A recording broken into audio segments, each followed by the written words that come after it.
अस्सलाम वालेकुम दोस्तों, मैं आपको परफेक्ट वेब सॉल्यूशंस की तरफ से एंगुलर 6 की इस ट्यूटोरियल सीरीज में खुशामदीद कहता हूं। दोस्तों, मेरा नाम इमरान कासिम है और ये हमारा एंगुलर 6 की ट्यूटोरियल सीरीज का पार्ट 25 है। और आज के इस वीडियो ट्यूटोरियल में हम सीखेंगे कि किस तरीके से हम एंगुलर 6 की ऐप को यूज़र फ्रेंडली, एसईओ फ्रेंडली बना सकते हैं और उसको मतलब गूगल या किसी भी दूसरे सर्च इंजन के लिए क्रॉलेबल बना सकते हैं। तो दोस्तों, इससे पहले कि मैं अपने इस वीडियो ट्यूटोरियल को स्टार्ट करूं, मैं आपसे रिक्वेस्ट करूंगा कि अगर आपने अभी तक हमारे चैनल को सब्सक्राइब नहीं किया तो काइंडली इसको सब्सक्राइब जरूर कर लें और साथ में मौजूद जो बेल का नोटिफिकेशन आइकन है उसको प्रेस करना मत भूलिएगा, ताकि आपको हमारी आने वाली हर नई वीडियो या सीरीज की नोटिफिकेशंस मिलती रहें और आप उनसे अप टू डेट रह सकें। Thank you very much. तो चलिए शुरू करते हैं इस वीडियो ट्यूटोरियल को। तो जैसा कि मैंने इंट्रोडक्शन में कहा कि हमारा ये ट्यूटोरियल है जिसमें हम देखेंगे कि किस तरीके से हम एंगुलर 6 को एसईओ फ्रेंडली बना सकते हैं। तो इसमें हम ये नहीं सीखेंगे कि एसईओ क्या है, एसईओ कैसे करते हैं, एसईओ के लिए क्या क्या करना पड़ता है। हम एसईओ के बारे में बात नहीं करेंगे, बल्कि मैं ये आपको बताऊंगा कि किस तरीके से हम एंगुलर 6 के अंदर मेटा टैग्स ऐड कर सकते हैं और किस तरीके से हम इसको व्यू पेज सोर्स के थ्रू इसके जो डॉक्यूमेंट का जो एक्चुअल स्ट्रक्चर है वो हम व्यू सोर्स में देख सकते हैं। नॉर्मली हम एंगुलर जो भी ऐप होती है एंगुलर की, जब उसको डिप्लॉय करते हैं तो हमें सिर्फ व्यू सोर्स में उसकी जावास्क्रिप्ट की फाइल्स ही मिलती हैं। उसके अलावा हमें कोई उसका जो डाटा है, जो जिसको क्रॉलेबल डाटा कहा जाता है, वो नहीं मिलता। तो जिसकी वजह से उसकी उस एप्लीकेशन को एसईओ फ्रेंडली नहीं कहा जा सकता। तो एसईओ फ्रेंडली के लिए हम दो चीजें सीखेंगे इस वीडियो ट्यूटोरियल में। एक कि किस तरीके से हम मेटा टैग्स ऐड कर सकते हैं इनसाइड एंगुलर ऐप। नंबर 2 हम ये सीखेंगे किस तरीके से हम इसको सर्वर साइड रेंडरिंग कर सकते हैं, क्योंकि बेसिकली जो एंगुलर ऐप बाय डिफॉल्ट हम एनजी बिल्ड या एनजी सर्व की मदद से क्रिएट करते हैं या रन करते हैं, वो बेसिकली वर्चुअल डोम के थ्रू इनसाइड आपके ब्राउजर ही रेंडर होती है, जो कुछ भी उसके साथ होता है। तो हमने उसको सर्वर साइड रेंडरिंग पर मतलब देनी है कि वो सर्वर साइड से रेंडर होकर जब ब्राउजर में आएगी तो उसके बाद उसके तमाम टैग्स वगैरह, तमाम डाटा, तमाम HTML के टैग्स वगैरह उसके अंदर शो हो जाएंगे। तो चलिए पहले स्टेप में हम सीखते हैं कि किस तरीके से हम अपनी एंगुलर ऐप के अंदर मेटा टैग्स ऐड कर सकते हैं। तो यहाँ पर मैंने विजुअल स्टूडियो कोड में एडिटर में ओपन किया हुआ है अपना NG6 ऐप का प्रोजेक्ट। तो यहाँ पर मैं सोर्स में जाऊंगा और ऐप के अंदर मैं यहाँ पर यूज करूंगा app.component.ts फाइल को। तो इसमें हमें सबसे पहले ऐड करना पड़ता है मेटा, ये पैकेज है या आप कह सकते हैं ये ऑब्जेक्ट है, मेटा ऑब्जेक्ट। इसको ऐड करना होता है फ्रॉम एंगुलर प्लेटफॉर्म ब्राउजर। उसके बाद आप इसको इनिशियलाइज करते हैं, इंजेक्ट करते हैं through constructor like this private Meta. आप ये नेम कोई भी दे सकते हैं, मेटा रख दें, अंडरस्कोर मेटा रख दें या कोई भी नाम देना चाहिए, और फिर उसकी डाटा टाइप हम मेटा दे देते हैं। उसके बाद हमारे पास इसके अंदर कुछ मेथड्स अवेलेबल होते हैं, वो मैं आपको दिखा देता हूँ। इसके अंदर हमारे पास add tag, add tags, get tag, get tags, remove tag element, update tag, ये हमारे पास 8-9 जो है डिफरेंट मेथड्स हैं। ऐड टैग की मदद से हम सिंगल टैग ऐड कर सकते हैं, ऐड टैग्स की मदद से हम मल्टीपल टैग्स ऐड कर सकते हैं, गेट टैग की मदद से हम जो है वो टैग को गेट कर सकते हैं कि कौन सा टैग हम जो है वो गेट करना चाह रहे हैं। तो यहाँ पर आप देख सकते हैं सिलेक्टर वो बताता है, स्ट्रिंग उसका बताना होता है, HTML मेटा एलिमेंट आपको वो रिटर्न कर देता है। तो हमने अभी मैंने यहाँ पर ऊपर ऐड किया हुआ सिंगल टैग, जिसमें हमने एक ऑब्जेक्ट पास किया। तो इसमें नेम और कीवर्ड्स आप देते हैं और मेटा टैग्स आप डिफरेंट, आपको पता है कौन कौन से कीवर्ड्स है, डिस्क्रिप्शन है, फिर उसके बाद कुछ फेसबुक्स के, सोशल मीडिया के लिंक्स आप ऐड कर सकते हैं, जब मेटा लिंक्स। तो वो सारी चीजें आप अगर अलग अलग ऐड करना चाह रहे हैं तो ऐड टैग की मदद से कर सकते हैं। इनको डायनामिक भी कर सकते हैं, डेटाबेस से भी ये आ सकते हैं, कहीं से भी ये आप रेंडर कर सकते हैं। यहाँ पर मैंने स्टैटिकली ऐड किया ऐड टैग की मदद से कीवर्ड। तो सपोज मैं इसको मल्टीपल मतलब मेटा टैग्स ऐड करना चाह रहा हूँ तो ऐड टैग्स करूंगा। फिर इसके बाद ऐड टैग्स करने के बाद हमें यहाँ पर एरे ऑफ ऑब्जेक्ट्स देना होगा इस तरीके से। तो यहाँ पर मुझे फिर कॉमा देना होगा और दूसरा हम यहाँ पर फिर नेम ऐड करेंगे और इसको मैं दे देता हूँ की डिस्क्रिप्शन, और तो यहाँ पर डिस्क्रिप्शन में दे देता हूँ और ये भी हमारे पास एक मेटा है। फिर यहाँ पर मैं कंटेंट देता हूँ और इसके अंदर this is a sample application of SEO friendly Angular 6। तो ये मैंने उसके अंदर कुछ कंटेंट ऐड कर दिए। तो ये अब हमारे पास जो है वो 2 कंटेंट्स हमने ऐड कर लिए यूजिंग मेटा ऐड टैग्स की मदद से। तो इसी तरीके से इसमें के अंदर आपके पास अपडेट टैग्स भी है और उसके बाद गेट टैग्स भी है। तो यहाँ पर अब हम इसको सेव करते हैं। सेव करने के बाद मैं ngserve कमांड को रन करता हूँ। तो यहाँ पर टर्मिनल पे मैं ngserve -open लिखूंगा। तो ये हमारी एप्लीकेशन कंपाइल होकर यहाँ पर ब्राउजर में ओपन हो चुकी है। तो यहाँ पर अगर मैं व्यू पेज सोर्स में जाऊँ तो यहाँ पर आप देखेंगे जो मैंने मेटा टैग्स ऐड किए हैं वो यहाँ पर आपको नजर नहीं आएंगे, राइट। तो लेकिन वो मौजूद हैं। वो कैसे आप देख सकते हैं, यहाँ पर इंस्पेक्ट एलिमेंट में जाए तो वर्चुअल डोम से जनरेट होने वाले तमाम एलिमेंट्स आपको यहाँ एलिमेंट टैग्स पर मिल जाएंगे। तो यहाँ पर मैं हेड पे जाता हूँ अगर, तो यहाँ पर आप देख सकते हैं कि यहाँ पर Meta name keyword, Meta name description, मैं इसको थोड़ा जूम करके आपको दिखा देता हूँ।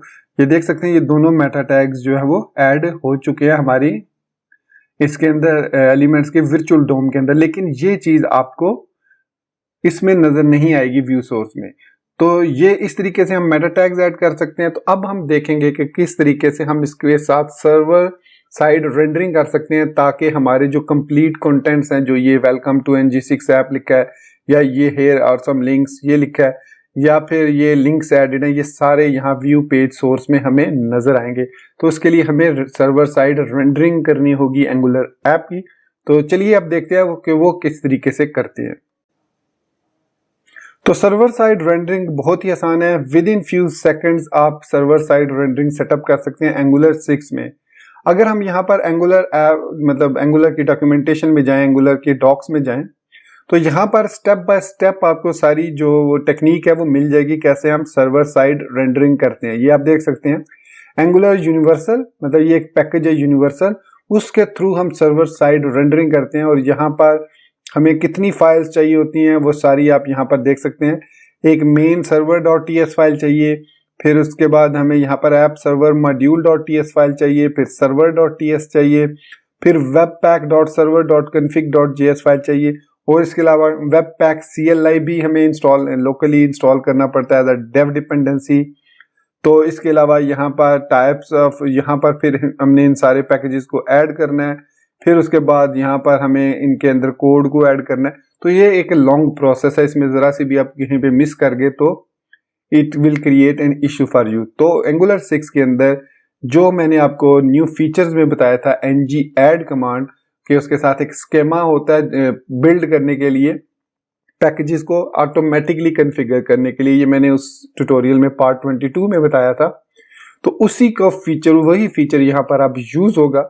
और हमें करना क्या होगा, सिंपली हमें टर्मिनल में यहाँ पर जाना है और यहाँ पर हमें लिखना है ng add ng-toolkit/universal। इतना लिखेंगे तो इसके बाद यहाँ पर ये सारे पैकेजेस वगैरह इंस्टॉल करेगा और आपसे पूछेगा कि यहाँ पर क्या आप लोकली Webpack CLI इंस्टॉल करना चाह रहे हैं। अगर तो आपके पास ग्लोबली इंस्टॉल्ड है Webpack CLI तो आपको यूज करने की जरूरत नहीं है, इंस्टॉल करने की जरूरत नहीं है Webpack CLI को। तो यहाँ पर मैं Webpack CLI लिखता हूँ तो यहाँ पर हमें उसका आउटपुट मिल रही है। इसका मतलब है Webpack CLI मेरे पास जो है वो इंस्टॉल है वर्जन 4.1.2.0। लेकिन अगर वो आपसे पूछे तो आपने उसको यस कर देना है और वो लोकली यहाँ पर इंस्टॉल हो जाएगा आपके पैकेज के साथ जो कंपैटिबल है इसके साथ। क्योंकि मेरे पास अगर आपने देखा हो वर्जन 4.1.2 इंस्टॉल है Webpack -CLI। अगर मैं माइनस वर्जन करता हूँ तो 2.15 सॉरी मेरे पास जो है इसका इंस्टॉल है। लेकिन यहाँ पर अगर मैं एंगुलर जेसन में आऊँ, सॉरी पैकेज.json में आऊँ यहाँ पर, तो यहाँ पर आपको डेव डिपेंडेंसी, ये डिपेंडेंसीज हैं, ये डेव डिपेंडेंसी है। तो यहाँ पर आप देख सकते हैं Webpack CLI का वर्जन 3.1.2 इंस्टॉल है। मैंने इसको अपडेट नहीं किया हुआ लेकिन लोकली 3.1.2 इंस्टॉल किया है। तो ये आपको जरूरत पड़ेगी इसके साथ। तो आपने लिखना क्या है, ng add @ ng dash tool kit slash universal and that's it. Oh sorry, मैंने डबल डी नहीं लिखा, सिंपल ऐड लिखा। तो ये चीज आपने लिखनी है सिंपली। उसके बाद एंटर प्रेस कर देना है and then you have to wait for few seconds. So project property is set to ng6 app bootstrap not found app browser dot. चूंकि मैंने इसको ऑलरेडी सेटअप किया था तो चलिए मैं इसको रीसेट करके फिर आपके पास दोबारा से आता हूँ। तो मैंने अपनी ऐप को जो है वो रीसेट कर दिया। अब ये बिल्कुल फ्रेश ऐप है, इसमें कुछ भी जो है वो नहीं एक्स्ट्रा। आप देख सकते हैं यहाँ पर सब। अब यहाँ से वेबपैक CLI भी खत्म हो गई है। Everything is reseted to the normal default Angular app. तो यहाँ पर अब आपने लिखना है ng add ng toolkit/universal and then you just need to press enter. और ये ऑटोमेटिकली तमाम पैकेजेस वगैरह को, तमाम रिक्वायर्ड कंपोनेंट्स को, फाइल्स को खुद बहुद सेटअप करेगी। ये जो एक ng add की कमांड है, और यही वो न्यू फीचर है जो मैंने पार्ट 22 में इंट्रोड्यूस कराया था, ng add और ng update। ng update जो है वो package.json के तमाम कंपोनेंट्स को लेटेस्ट वर्जन पर अपडेट कर देता है इजीली। तो यहाँ पर आप देख सकते हैं कि ये ऑटोमेटिकली इंस्टॉल हो रहा है। और लेफ्ट पैनल पर भी आप नज़र रखिएगा, यहाँ पर भी चेंजेस ऑटोमेटिकली होंगी, आप देख सकेंगे। तो मैंने इसको एक्सपेंड कर दिया तो आपने देखा कि इसने ऑटोमेटिकली यहाँ पर कुछ फाइल्स क्रिएट की हैं, local.js, server.ts, webpack.server.config.js, main server.ts, tsconfig। तो ये वो सारी फाइल्स हैं जो यहाँ पर जो यहाँ पर इसमें ऐप में मेंशन है, वो सारी फाइल्स ये यहाँ पर इंस्टॉल कर दी है इसने। ये देख सकते हैं अभी स्टिल इंस्टॉलेशन हो रही है।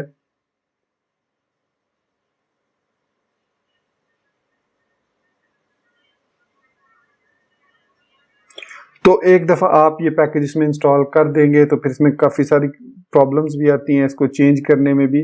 तो ये हमारा जो सेटअप है ये ऑलमोस्ट तमाम जो है वो कंप्लीट हो चुका है। अब हम वापस जाते हैं अपने package.json में। तो यहाँ पर जो जो मॉड्यूल्स इसके लिए चाहिए ये देख सकते हैं, ng toolkit यूनिवर्सल इंस्टॉल हो चुकी है और उसने यहाँ पर सारी रिक्वायर्ड फाइल्स जो हैं वो क्रिएट कर दी हैं। ऐप सर्वर मॉड्यूल भी क्रिएट कर दिया, ये आप देख सकते हैं। अब इसके लिए दो कमांड इसने ऐड की हैं package.json में, वो मैं आपको दिखा देता हूँ। बल्कि दो नहीं, तीन की होगी, हाँ तीन है, चार है बल्कि। तो इसमें अब हमने सिर्फ ये वाली रन करनी है। पहले npm run build prod और फिर npm run server, that's it. तो यहाँ पर सबसे पहले हम रन करेंगे npm run build prod। तो ये क्या करेगा, ये यहाँ पर एक डिस्ट का फोल्डर क्रिएट कर देगा जिसमें हमारा सारा मतलब पैकेज वगैरह सारे आ जाएंगे, जो जो फाइल्स हैं। और उसके बाद उसको वो एग्जीक्यूट करेगा ng run सर्वर की मदद से, जो server.ts फाइल ये क्रिएट हुई है इसकी मदद से। ये फाइल भी यहाँ पर हमारे पास टेस्ट फोल्डर में एज अ server.js आ जाएगी। तो यहाँ पर अब आप देख सकते हैं कि ये वेब पैक को इंस्टॉल कर रहा है, रन कर रहा है बेसिकली। तो यहाँ पर एक एरर आया कि हाँ वेब पैक जो है वो इंस्टॉल नहीं है। तो मैं यहाँ पर npm install -d webpack-cli कर लेता हूँ। अगर वो आपसे ना पूछे खुद से तो आप यहाँ पर npm install -d-t करेंगे और webpack-cli को इंस्टॉल कर लेंगे। सो बेसिकली ये जो एरर आया यहाँ पर ये प्रॉपर्टीज अनडिफाइंड का, ये बेसिकली webpack-cli की तरफ से ये एरर है, क्योंकि मैंने लोकल CLI जो ग्लोबल CLI है उसको अपडेट नहीं किया। तो अभी यहाँ पर जो लेटेस्ट वर्जन है वो package.json में as a dev dependency add हो जाएगा यहाँ पर। तो ये देख सकते हैं यहाँ पर webpack-cli ये 2.1.5 इंस्टॉल कर रहा है। लेट्स सी अगर इससे कोई प्रॉब्लम होती है तो हम वर्जन 3 करेंगे इंस्टॉल, क्योंकि इसके लिए रिक्वायर्ड जो है वो वर्जन 3 है। तो दोस्तों दोबारा मैंने npm install -d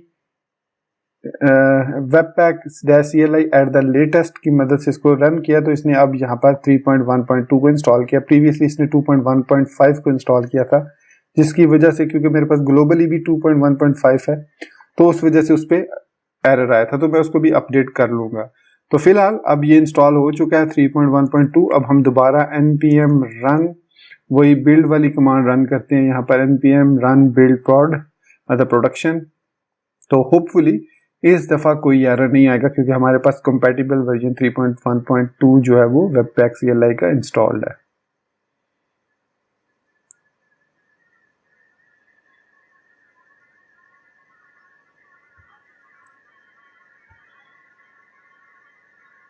तो यहाँ तक हमारी जो कंपाइलेशन है वो सक्सेसफुल हो चुकी है। होपफुली server.tsb कन्फिग हो जाएगा। यहाँ पर अब आप देख सकते हैं। सो गाइस ये वार्निंग्स को आप इग्नोर कर दें, इसके कोई ऐसा प्रॉब्लम नहीं है कि कुछ एप्लीकेशंस के मेथड्स हैं will be fall back to production. तो यहाँ पर हमारी जो अब ng बिल्ड हो रही है एज अ प्रोडक्शन, और यहाँ पर आप देख सकते हैं ng सर्वर का फोल्डर भी आ गया, server.js फाइल भी आ गई। अब बाकी भी जो एंगुलर की अब बिल्ड है वो बन रही है, आपकी जो एंगुलर ऐप है वो बिल्ड अप हो रही है। तो अगर आप इसको बाद में रिमूव करना चाहें तो यहाँ पर जब हमने इसको npm के थ्रू इंस्टॉल किया था तो सिंपली आपको ये फाइल्स जो हैं ये चेंज करनी है, इनमें चेंजेस करनी है। तो ये आपको देखना होगा कि क्या क्या इसमें चेंजेस हुई हैं। तो यहाँ पर अब वो इसको ऑप्टिमाइज कर रहा है। एंगुलर 5 या एंगुलर 5 से पहले वाले जो पैकेजेस थे एंगुलर के, उसमें ng ऐड कमांड नहीं थी, तो उसमें हमें मैनुअली जो एंगुलर की मतलब angular.io की डॉक्स है उसको फॉलो करना पड़ता था। लेकिन ng टूल किट की मदद से और इसकी मदद से ng ऐड की मदद से ये हमारे लिए अब बहुत ही आसान हो गया। और ये देख सकते हैं हमारा बिल्ड अप सक्सेसफुल हो चुका है और server.js dist फोल्डर में आ चुका है। तो अब हमने रन करना है npm रन सर्वर, npm के थ्रू भी npm रन सर्वर करेंगे हम। तो अब ये server.js और local.js फाइल जो है वो रन होगी और हमारा जो सर्वर है वो 80 पोर्ट पर अब अवेलेबल है। अब मैं इसको ओपन करता हूँ लाइव सर्वर मतलब ब्राउजर में, और अब यहाँ पर आप देख सकते हैं मैं अगर व्यू पेज सोर्स करूँगा तो अब हमारे पास ये सारे कंटेंट्स यहाँ पर आपको नज़र आ रहे होंगे जो पहले नज़र नहीं आ रहे थे। ng वर्जन भी नज़र आ रहा है, यहाँ पर जो हमने मेटा टैग्स ऐड किए थे कीवर्ड और डिस्क्रिप्शन वो भी नज़र आ रहे हैं। यहाँ पर आपको पहले ये यहाँ पर नज़र नहीं आ रहे थे। और आपके जो लिंक्स हैं हाइपर लिंक्स ये देख सकते हैं एंगुलर के, वो जो यहाँ पर है ये टूवर्ड्स द फीरो CLI डॉक्यूमेंटेशन एंगुलर ब्लॉग वो भी यहाँ पर अब आपको नज़र आ रहे होंगे। तो अब ये जो रेंडरिंग हुई है, इवन ये जो है ये हमारी रेंडरिंग हुई है थ्रू सर्वर, क्योंकि हमने इसमें server.js फाइल को यूज़ किया है।